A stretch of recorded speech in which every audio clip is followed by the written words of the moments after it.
সুপ্রিয় দর্শকবৃন্দ, আসসালামু আলাইকুম। এজি টিভির পক্ষ থেকে সবাইকে স্বাগতম। আজকে আমরা এই মুহূর্তে আমাদের সাততিয়া গ্রামে মধ্যম সাততিয়া গোজাবারের সামনে সাফায়েত স্টোরে অবস্থান করতেছি। এই গ্রামের মধ্যে 3-4টা দোকান আছে। দোকানের মধ্যে এটা হচ্ছে অন্যতম। এই গ্রামের যে লোকগুলো যে কত ধর্মপ্রাণ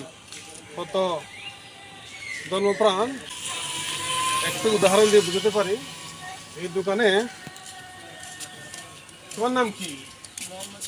মোহাম্মদ সাফায়েত হোসেন। হ্যাঁ, উনি হচ্ছে দোকানের সওদাগর সাফায়েত হোসেন।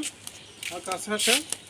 এই দোকানে তোমাদের দোকানে কোনো আপনি যে এখানে ইসরায়েলের পণ্য কেন রাখতে চান না বা কেন রাখেন না?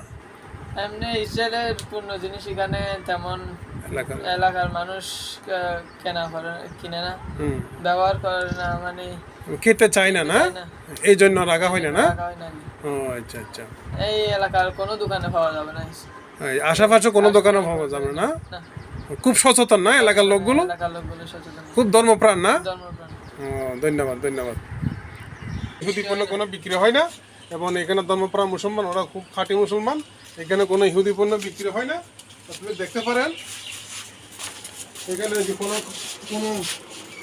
সবগুলো হচ্ছে বাংলাদেশি পণ্য, এবং খুব সচেতন এই এলাকার লোকগুলো এই ব্যাপারে খুব সচেতন। ইহুদি পণ্য যে বর্জনের যে আন্দোলন চলতেছে, ইসরায়েলের পণ্য যে বর্জনের আন্দোলন তো চলতেছে, এই আন্দোলনের এই এলাকার মানুষগুলো কতটা সম্পৃক্ত এই একটা দোকান থেকে বোঝা যাবে। দেখেন এখানে কোনো এই ইহুদি পণ্য নেই, সবগুলো বাংলাদেশি পণ্য।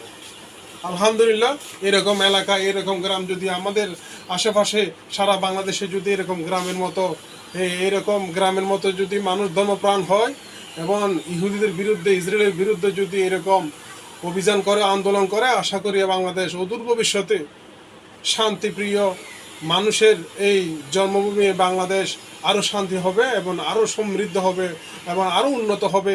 এই আশা করি আমি আজকে আপনাদেরকে অনুরোধ করব, এরকম এই এলাকার লোকগুলো যেরকম ধর্মপ্রাণ এবং যেরকম ইহুদিদের পণ্য, ইসরায়েলের পণ্য থেকে বিরত থাকছে এবং বিরত থাকে, সবাইকে আশা করবো এরকম বিরত থাকলে অদূর ভবিষ্যতে আমরা আল্লাহর রহমত হাসিল করতে পারবো। এই বলে আমি বিদায় নিচ্ছি। আসসালামু আলাইকুম রহমতুল্লাহি ওয়া বারাকাতুহু। বন্ধ করে দাও।